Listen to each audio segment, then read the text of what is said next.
Well, good morning and welcome back to Musings of a Texas Preacher Man. I'm Scott Fisher and I'm glad you've chosen to study with me this morning. We're in the midst of a study on the subject of the blood of Abel, the shedding of innocent blood by Israel, and martyr vindication. Today we're going to continue to unpack the prophetic and eschatological nature of the vindication of the blood of the martyrs, Abel's blood, of course, being the first. Now, Isaiah prophesies of the coming messianic kingdom, and that simultaneously with the coming of Messiah would come vindication for the blood of the martyrs, the blood of the righteous shed by Old Covenant Israel throughout their history, up to and including the crucifixion of Jesus, the Messiah, and subsequently his apostles.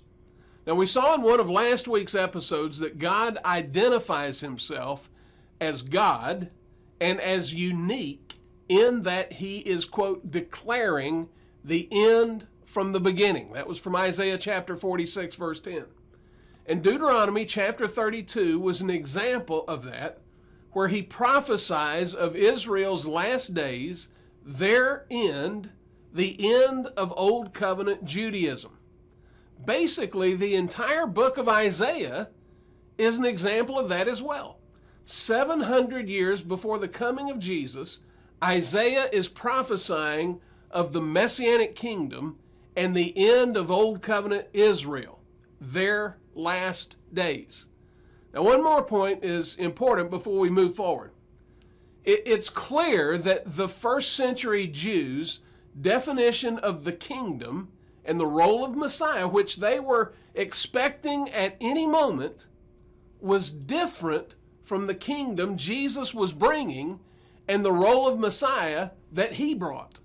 They were expecting a Messiah who would be a military conqueror, who would set them free from the political oppression of the Romans and would elevate Israel to the leading geopolitical nation of the world. They believed in an ethnocentric, geocentric, militaristic, and theocratic nation. That is not what Messiah was about. And that was not what Jesus brought into being. Now, here's what's ironic.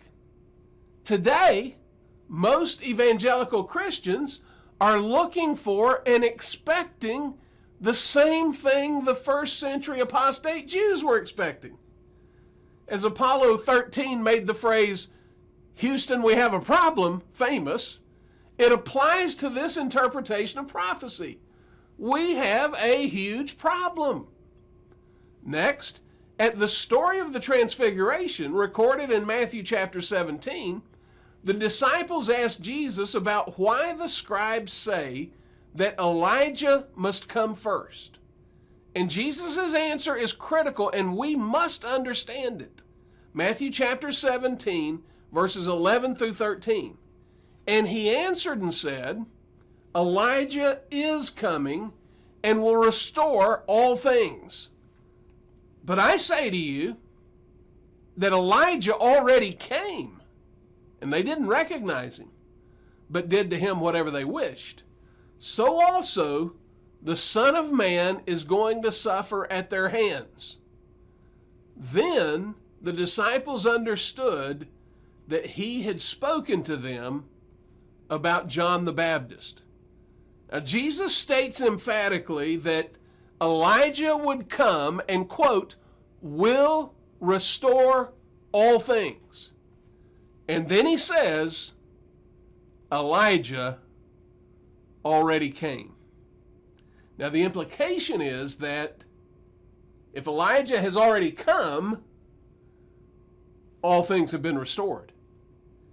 They understood that Jesus was saying that John the Baptist was Elijah.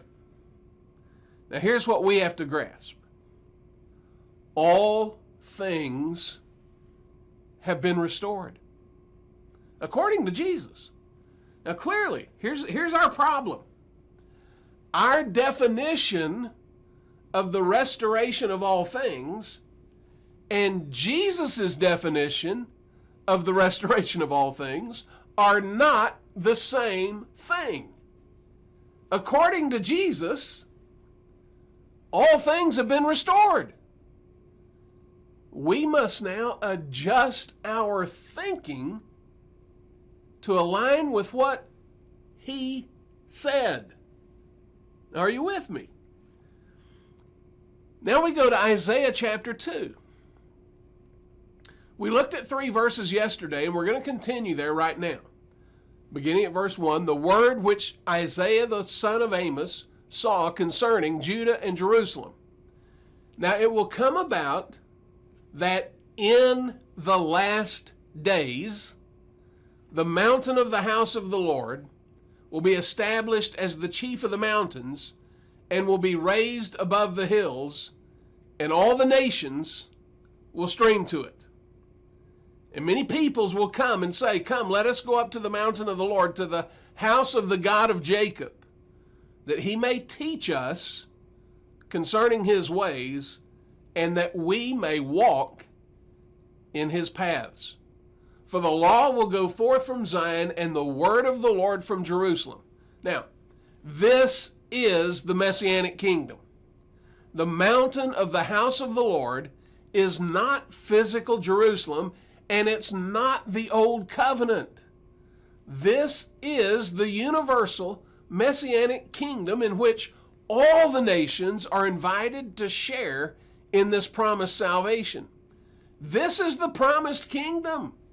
The mountain of the Lord is the Messianic kingdom, the fulfillment of the land promise made to Abraham, the city that has foundations, whose builder and maker is God.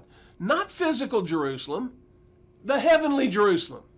It is present. It's not something in our future, it is here. All people everywhere are invited into it through faith in Jesus Christ. Now we move to verse 4, Isaiah chapter 2, verse 4. And he will judge between the nations and will render decisions for many peoples. Now I'll just interject my opinion here. You can take it or leave it. He has just described in the last days of Old Covenant Israel, the Messianic kingdom would come. The presence of the heavenly Jerusalem. And simultaneously with that is judgment. He will judge between the nations. Now this is the Matthew 25 judgment of the sheep and the goats. Look at it, Matthew 25 verses 31 to 33. But when the Son of Man comes in his glory, and all the angels with him, then he will sit on his glorious throne. Well, where is he right now? He's sitting on his throne. All the nations will be gathered before him, and he will separate them one from another, as the shepherd separates the sheep from the goats. And he will put the sheep on his right and the goats on his left. His coming in his glory was the 70 AD destruction of Jerusalem and the temple. That was the judgment of Old Covenant Israel and the vindication of all the righteous blood shed on the earth. Now Isaiah chapter 2 verse 4 continues, and they will hammer their swords into plowshares and their spears into pruning hooks. Nation will not lift up sword against nation, and never again will they learn war. Now folks, this is the presence of the kingdom. The judgment on apostate Israel for the shedding of innocent blood simultaneously brings in the Messianic kingdom, a kingdom of peace, a kingdom whose character is defined by love, even love for one's enemies. Blessed are the peacemakers. Now, I understand that as we look at world history from the time of Jesus to the present day, it is a history of wars and violence. So people look at that and they say, well, see, there's still war on the earth. Clearly, God's kingdom has not yet come. Folks, Jesus came in his glory. He is seated on his throne. He is King of Kings. He's not going to one day become King of Kings. He is King of Kings and Lord of Lords. Those who are of his kingdom live according to his ways. They walk in love toward all people everywhere. They love even their enemies. They do good to those who persecute them. They love their neighbor as themselves, and they love God with all their heart, soul, mind, and strength. They are not led by what they see, smell, taste, hear, and feel. They're not led by their senses. They're led by what God says. They live by every word that proceeds out of his mouth. Now, part of our problem regarding biblical interpretation is that we've been programmed, taught that the kingdom of God will be a planetary utopia, that this present world as we know it is going to one day in our future be destroyed, and a new heaven and a new earth will come with peace and prosperity for all. Did you know that a wall at the United Nations contains the inscription of Isaiah chapter 2 verse 4? Here it is. Look at it on the screen. Amazing. There's also a statue of a sword being hammered into a plowshare that's outside the United Nations building in New York City. This was a prophecy of what would come about in the Messianic kingdom simultaneous with the end of Old Covenant Israel. You know, it's almost like there are two parallel realities. The kingdom and not the kingdom.